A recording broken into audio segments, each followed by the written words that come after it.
আমার কাছে অনেকটা স্বপ্নের মতোই ছিল আজকের এই দিনটি। এই তো কিছুদিন আগেই আমি আর আরমান ভাই গিয়েছিলাম কক্সবাজারে।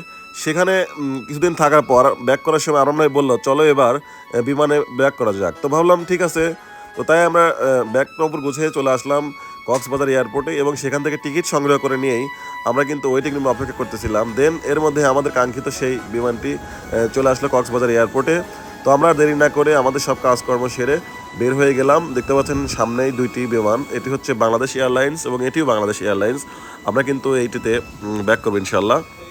তো তারপর এখানে আসার পর কিছুক্ষণ আমরা চারদিকটা ঘুরে দেখছিলাম, কিছু ফটো সেশন সারতেছিলাম এবং বিমানের সবচেয়ে মানে মজার একটা বিষয়, বিমানের মানে ডানাগুলো কাছ থেকে মনে হতে পারে যে আসলে মানে কত বড়, কিন্তু আসলে না। এই যে আমার সামনে যেগুলো দেখতেছেন, শুধুমাত্র এইগুলোর কারণে কিন্তু বিমানটা ওড়ে। ঠিক আছে? তো তারপর কিছুক্ষণ ফটো-টটো তুললাম, এদিক সেদিক চারপাশটা দেখলাম। তো আরও অনেক বলতেছে, "চলো আর দেরি না করে উপরে উঠে যাই।" তো তারপর আর কি আমার তো মানে ফটো তোলা হচ্ছিলই না। তারপরেও চারপাশটা আবার সুন্দরভাবে দেখে টেকে মনে করলাম যাক এবার ওঠা যাক। তারপর সুন্দরভাবে যে বিমানের পাখাটা আপনাদেরকে দেখালাম। এবার ভাবলাম আর দেরি না করি। সবাই বলতেছে আর সময় নেই, ৫ মিনিট পরেই বিমান ছেড়ে দিবে। তো ভাবলাম উঠে যাই। তবে বিমানের একটা সুন্দর বিষয় হচ্ছে বিমানের সামনের যে দরজাটা আছে না, এটা হচ্ছে নিচের দিকে খোলে। আর যেটা পিছনে আছে সেটা হলো উপর দিকে খোলে। আর এটা হচ্ছে বিমানের চাকা। আর এই যে এখানে হচ্ছে বিমানের পিছনের সাইড। এখানে হচ্ছে ব্যাগগুলো ক্যারি করা হয়। এখন আমরা ঢুকে যাব ভিতরে। আর এটা হচ্ছে চাকা। এটা হচ্ছে বিমানের ভিতরের দিক।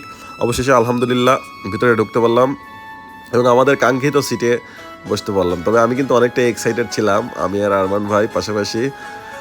আরমান ভাই বলতেছিলাম, "ভাই কেমন লাগতেছে?" ভাই বলতেছে, "আলহামদুলিল্লাহ ভালো লাগছে।" তো আমার কাছেও অনেকটা ভালো লাগছে। তবে আ আমাদের পিছনে ২ জন লেডিস ছিল। তারা কিন্তু সারা রাস্তায় ভকভক করতে, করতে আসলো। তো যাই হোক, মহিলা মানুষ এরকম হবে স্বাভাবিক। তো এর মধ্যেই সেই বিমানবালার সাথে দেখা, যার কথা শুধু ছোটবেলা থেকে শুনে এসেছি। কিন্তু কখনো দেখা হয়নি। তো দেখা হয়ে গেল বিমানবালার সাথে। সে আমাদের ব্যাগগুলোকে ঠিক করে দিচ্ছিল এবং আমাদের বেল্টগুলোকে বেঁধে দিল। তাকে ধন্যবাদ দেওয়ার পরে আমরা বসে গেলাম এবং সে সুন্দরভাবে ঘোষণা দিল যে, "আমাদের জার্নিটা শুভ হোক।" বিসমিল্লাহ বলে আমরা জার্নি শুরু হলো আমাদের।